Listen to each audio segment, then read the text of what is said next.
All right. My name is Trish Payne. I'm the Director of Compliance for Block Imaging.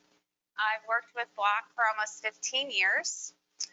My primary focus is on regulatory, FDA, and understanding the OEM obligation to third parties and our customers. I do a lot of other things, but I'm not going to bore you with those. These are my main focus. I've also have experience in the quality management systems, ISO 9001, and I'm an internal auditor for our company. I co-chair the medical device servicing community. This is a group born out of the 2018 FDA meeting concerning medical device servicing and remanufacturing activities. During that meeting, they were trying to discover the definition between servicing and remanufacturing. I don't know if any of you guys are they were kind of trying to define that, and they really didn't come out with anything in particular other than we want you to form a group and collaborate. So that's what we did. The MDSC, here we go. The MDSC is a group of people who want to advance the safety, effectiveness, and quality of medical device servicing in the United States. It's comprised of original equipment manufacturers, independent service organizations, hospital delivery organizations, professional organizations, and end users. So as you can see, we really do have quite the community of people coming together in this group to come up with ways to effectively and safely service equipment, have quality service. If you're interested in the MDSC, anyone can join. You can go to the website, www.mdsc.online, learn a little bit more about it, but it's a way you can volunteer your services and help the community as a whole. If you're interested, there's a registration form too on the website that you can fill out. But if you want to talk to me after this, I'd be more than happy to answer any questions you might have about it as well. Okay, you're going to hear me talk about the IamDRF a lot today because we use a lot of their definitions. And it's the International Medical Device Regulators Forum. This is a group, a voluntary group of medical device regulators from around the world who have come together to build on the strong foundational work of the Global Harmonization Task Force of Medical Devices. And it aims to accelerate international medical device regulatory harmonization and convergence. It's a lot of words. But the IamDRF come together and try to harmonize the regulatory programs for medical devices. And the FDA is part of this. It is established in 2011, and it's comprised of Australia, Brazil, Canada, China, EU, Japan, Singapore, South Korea, United Kingdom, and us. So on the FDA's website, they have a page specifically for the IamDRF explaining what they are and how the FDA and the IamDRF work together. What the FDA does is they recognize a lot of the definitions and policies that have come out of the IamDRF, and then sometimes they'll supplement those policies or definitions with their own policies and definitions. So if you've never been on the IamDRF page, I would suggest you go visit it. There's a lot of helpful information pertaining to medical devices on there.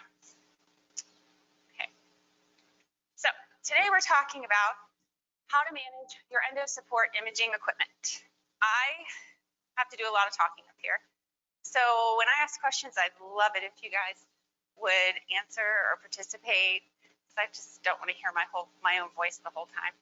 But it's also helpful for other people in this room because they might have the same question you have. There'll be different spots in the presentation where I'll ask questions though. We'll probably cover a section, ask a question about that section, and move on. So we're talking about managing your end of support imaging equipment today. Because we're talking about end of support, we can't talk about end of support without talking about end of life.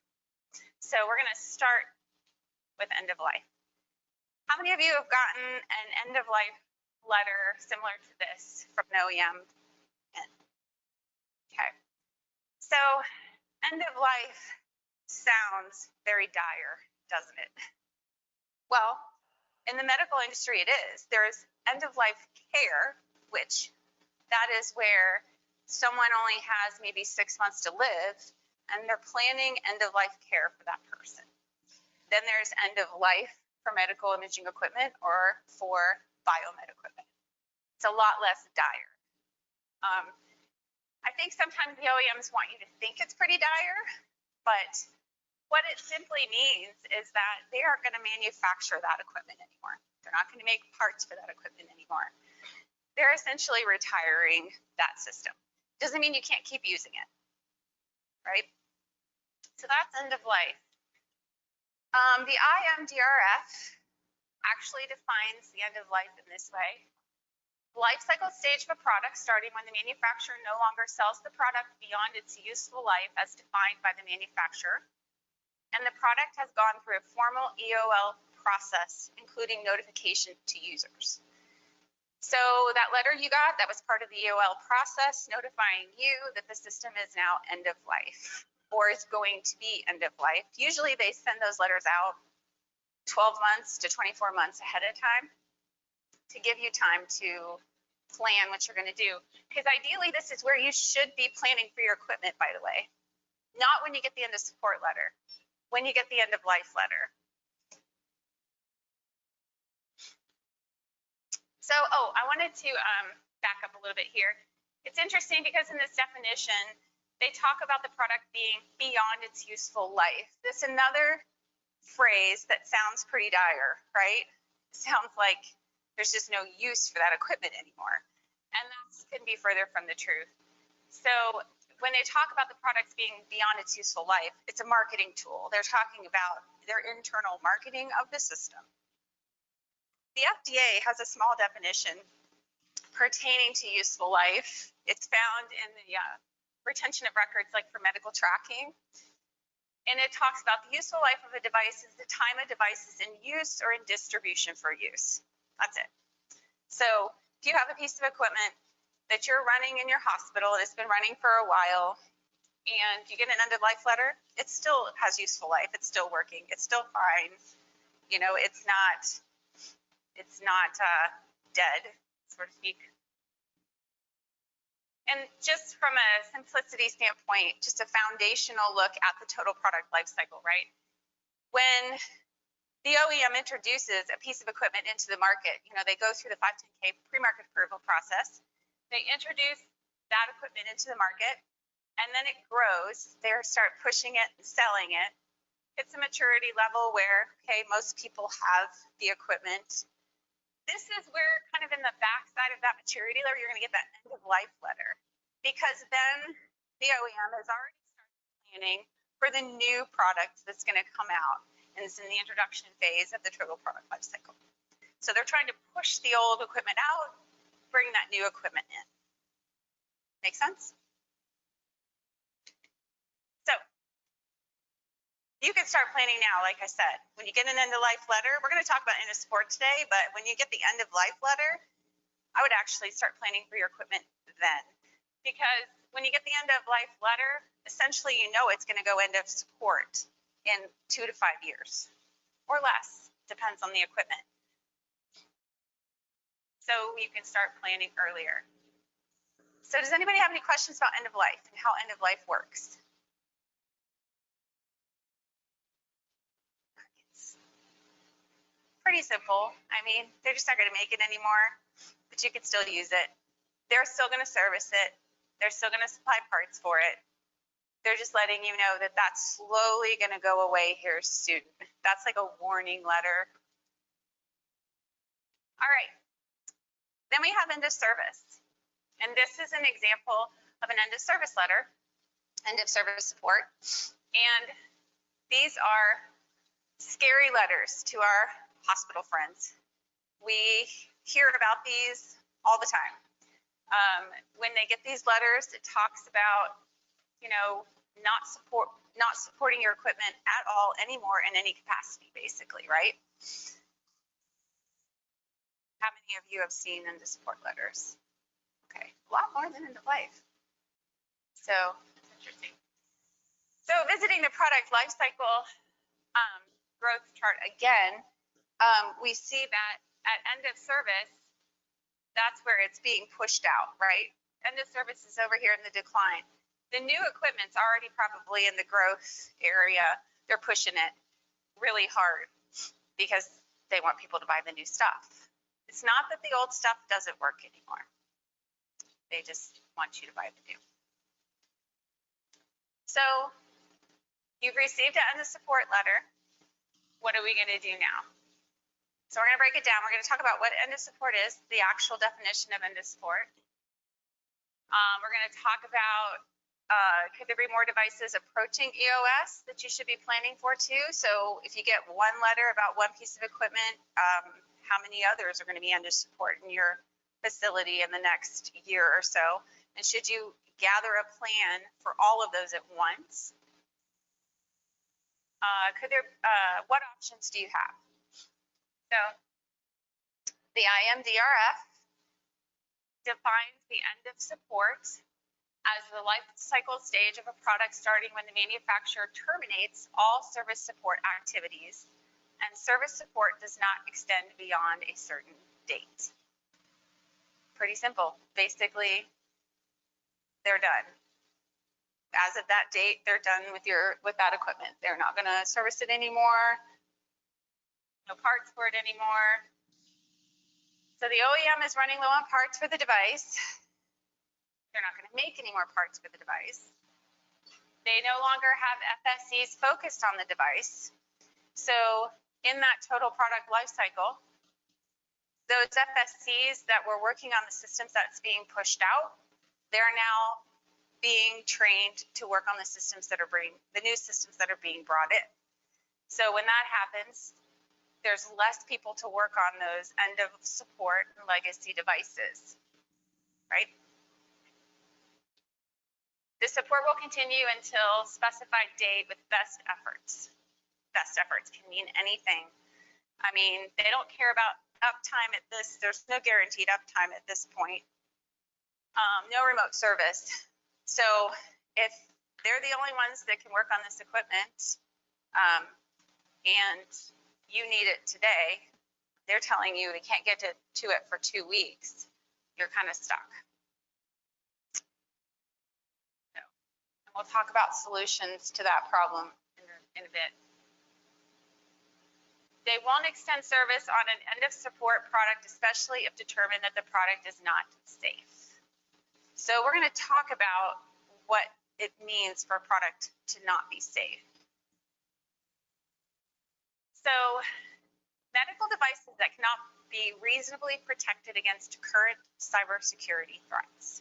Those are legacy medical devices.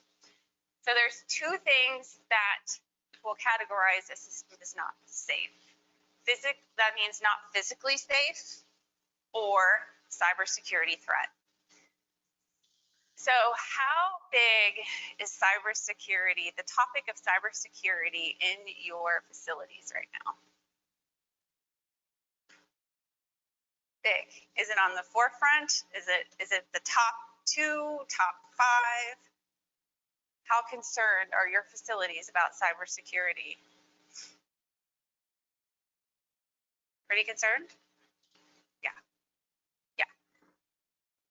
Well, it's because we have a lot of legacy devices. I know there's a hospital group in Michigan that is by us that almost a ton of their equipment are legacy medical devices, and they've had to come up with strategic ways to monitor that equipment so that they aren't a threat. And it's, by the way, legacy medical devices are end of support devices, fall in the same category. Any questions about this? Gosh, this is going fast. This is really quiet. Normally I got more questions. So he's saying that most of the time the OEMs, if you didn't hear, is saying there's no path to an upgrade if they're upgrading systems. Did I hear you correctly? So they're saying they can't upgrade your existing system. You have to buy a new one. Yeah. I think Chris Kinnis, do you get that a lot? Right. Software is a tougher one because you're talking about software upgrades. Software that ties to hardware though, right? So It does. And it's hard because Philips is actually one of the ones that we struggle with as far as they'll say the system's hardware can't support the upgrade, is what they'll say. And so then you're stuck having to upgrade the entire system, which is a lot. But there are alternatives. I mean, do you have to buy a brand new system? No, you don't. I mean, that's something Philips will tell you. In order to have this upgrade, you need to buy a brand new system, but you don't necessarily have to do that. There's other resources out there where you can get the next level system, but not at the brand new price, if that makes sense. So those are legacy devices, right? The XP devices. Yeah, that's the same with the big group in Michigan. They're running on XP. I think it is Philips equipment as well. So I do see a trend for sure with Philips equipment, and they have tended to be very difficult to deal with at times, for sure. Yeah, I guess it would depend on the modality too, right? That's not really a bread and butter for them either, right? Okay, awesome. All right. So as far as cybersecurity threat and legacy devices, I kind of wanted to touch on the MDS2 forms, the manufacturer disclosure statements for medical devices. This is a form that the OEM fills out, and then if you request it, they will give to you. And some of them are public on their websites. But this form basically will tell you about all the vulnerabilities of the system. And this is important. First, I'll tell you there's questions like, how can the device be patched? So, you know, is it patchable? Is there a patch for it, basically? Does it require physical access, or can updates be provided remotely? Can the operator install patches on their own, or does everything have to go through the vendor? Which that would be a headache. Does the device store or transmit PHI? Does the device have anti-malware software? This form answers a lot of questions. There's even more than that on this form concerning the equipment. This is what one of the forms looks like if you've never seen one. This is for an OEC 6800, but it's a couple pages, has all these questions, and it'll answer exactly what vulnerabilities that system has. So I would work to meet with your IT team or HTM team and get MDS2 forms for all of your imaging equipment if possible, because you'll want to monitor those vulnerabilities. If you want to keep your equipment, if you want to keep the legacy equipment, then you need to know how to maintain it, the safest way to maintain it. Now, I am by no means a cybersecurity expert, so you would have to probably there's other resources that can help you with this. I do know, however, that this form can help you know exactly what vulnerabilities the systems have, and then you can choose to do what you need to do from there, whether that's put them on separate networks, put the legacy devices on one network, some on the other. I don't know. There's different things hospitals do to maintain the level of security with legacy devices. Yeah. how often are those updated? Yeah, that's interesting. It depends. I've found that the newer, like their bread and butter pieces of equipment that change a lot, they're updated more often. Now, if they have systems like, you know, I think of Philips with the BB Pulsera serum, they didn't sell a ton of those, you know what I mean, and wasn't their bread and butter. That's old. That MDS2 that I have my hands on. This is an older MDS2. This is for 6800, but you know, the 9900 is updated. So I think it varies. That's a good point. I was going to talk about the SBOMs. I myself have not, so maybe this is a great idea to have it put in the purchase agreement, because getting an SBOM outside of that is very difficult. Very difficult. I have yet to get one, actually. The thing about the SBOM too is it's a very, I'm sorry, I'm not an IT person, so I'm going to probably chop up the link, but it's like very in depth, like as far as it's like all the moving parts of the software. This is more just the vulnerabilities. So there's And it would be great to have. I agree with you. I think that's a great idea. I've not even heard of putting this in the purchase agreement. That's fantastic. Yes.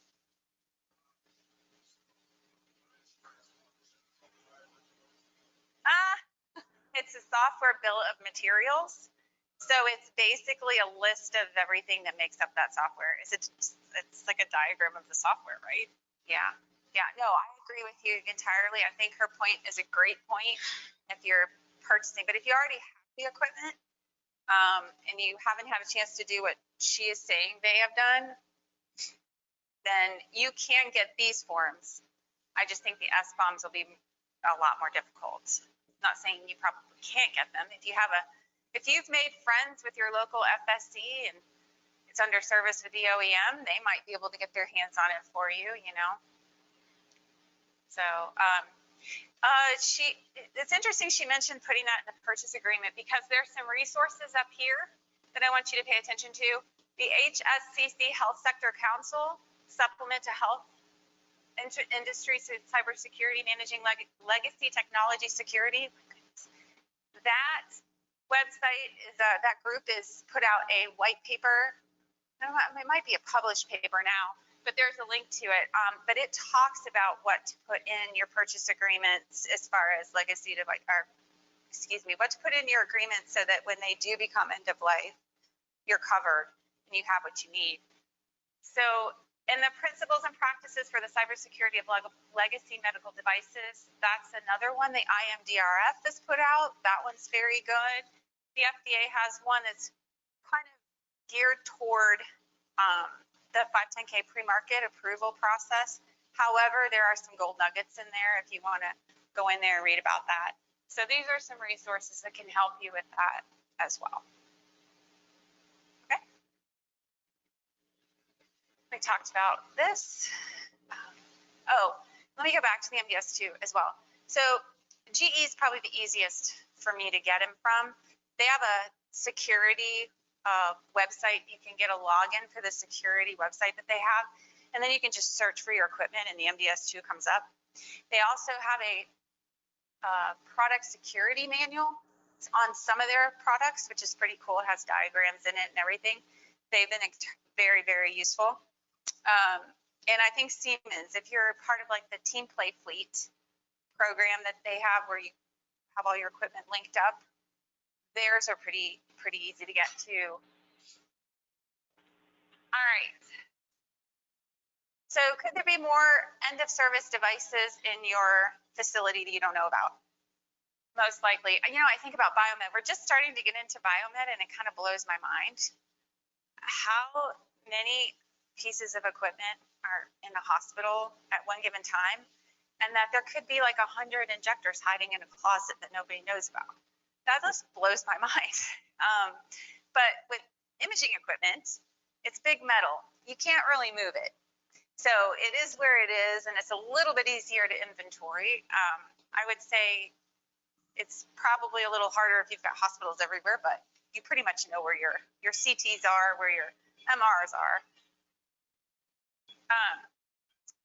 So there's different ways you can track the equipment. I always talk about the site ID, tracking that with your OEM. And the reason I bring that up is because it's actually an FDA regulation that you do that. It's 21 CFR, I think it's 826.25 and 0.30 that talk about tracking the equipment and where that responsibility falls. It falls on the OEM in 0.25, and in 0.30, it falls on every one of us. Anybody using it, who owns it in the hospital. And the reason we have to change the site ID or the serial number with the OEM is they have to be able to track it for safety reasons. They have to be able to know where to send the recall letters. They have to know where all that equipment is. And then our company, we buy equipment and then we break it down for parts. It's part of what we do. But we send a certificate of destruction to the OEMs, letting them know it's not in circulation anymore, so that they can go ahead and take it out of their system. But we're following the regulation by letting them know that the system is no longer out there.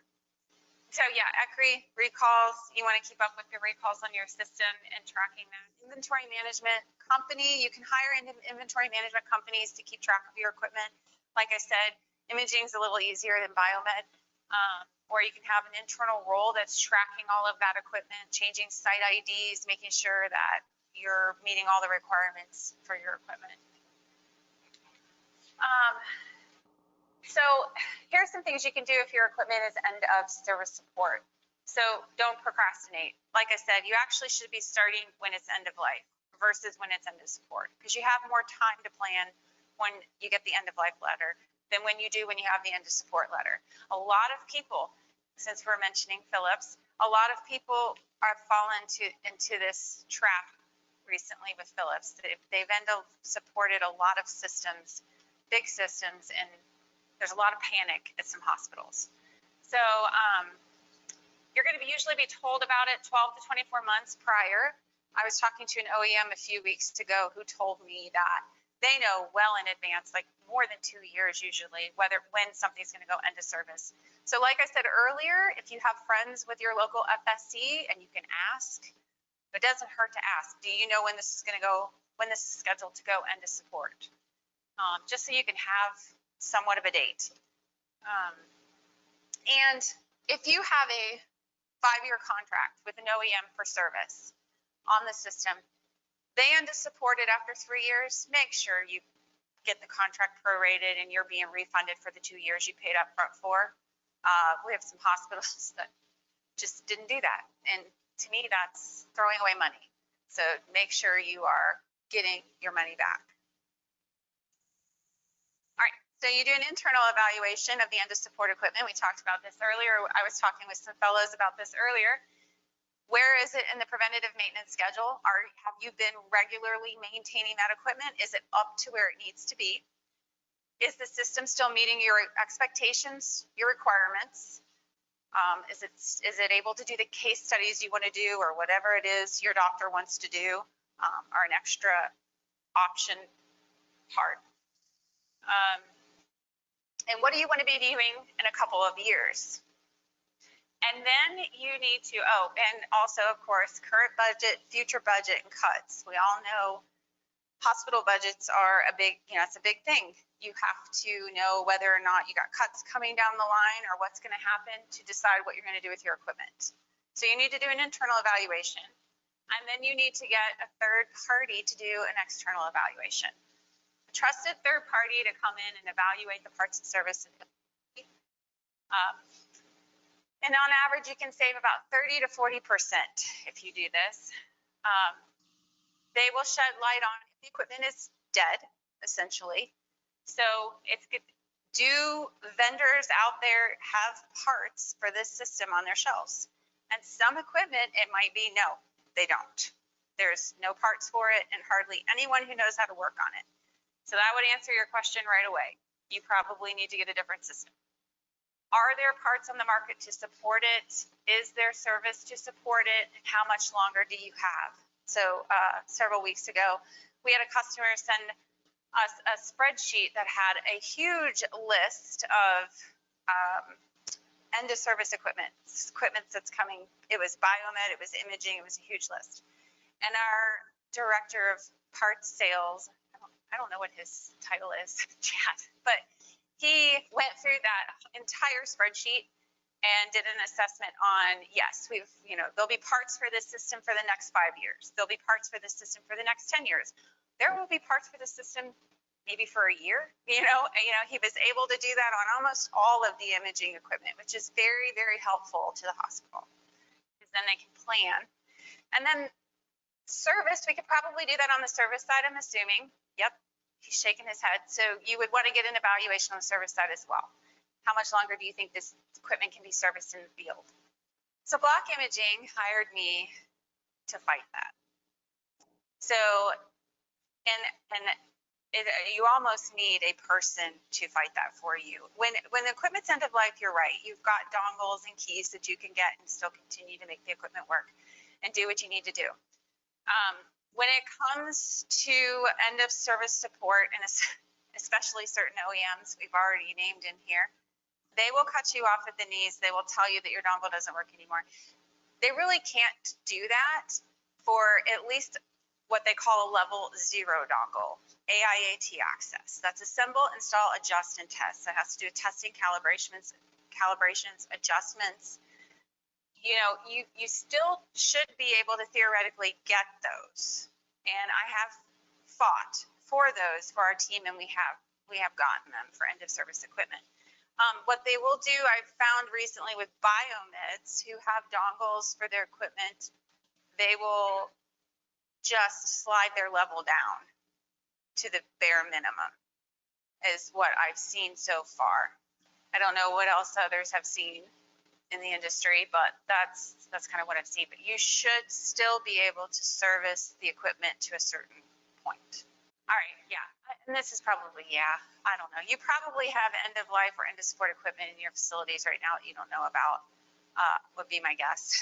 But I would say get a handle on the inventory, especially the biomed inventory. That's really rough, is what I understand. So real quick, real life example. Of course, this is our company, but I actually fact checked this. Yeah, fact checked this because I was like, I can't believe this actually happened, and I fact checked it with a couple of different people. It's a story we have on our blog. But there was a hospital that received an end of support letter for their XYZ cath lab. That's what we're going to call it. And the entire system cost them $1 million. That's the part I wanted to fact check. I was like, $1 million? Seriously? It was under service and parts, contract, and then, you know, the equipment. They used it for years, loved it. They loved the equipment. But when they got the letter, they assumed their only option was to upgrade. They kind of like what we were talking earlier too, as far as software and things of that nature. So they thought they were going to have to get rid of it. The OEM offered them very little for the system on a trade-in. And so they decided to turn to a third party to see if they could get more money for the system. And in doing that, they had a conversation with the third party and said, the third party was like, well, how did this even come about? Why are you selling it if you like your system? And they decided to share with them that they got an end of support letter. And it's the only way that they can keep going is to get rid of it. So then a conversation, of course, occurred, and we explained, well, you have this many parts left on the market to service this equipment. You have this many FSCs that can service this equipment. So the moral of the story is, well, first of all, the end of the story is they went with the third-party contract. They were able to keep their equipment. They've been very happy ever since because it was very good equipment. It was $1 million equipment. It was not time to upgrade that equipment. But the moral of the story is there are other things you can do. You do not have to upgrade your system when it becomes end of support.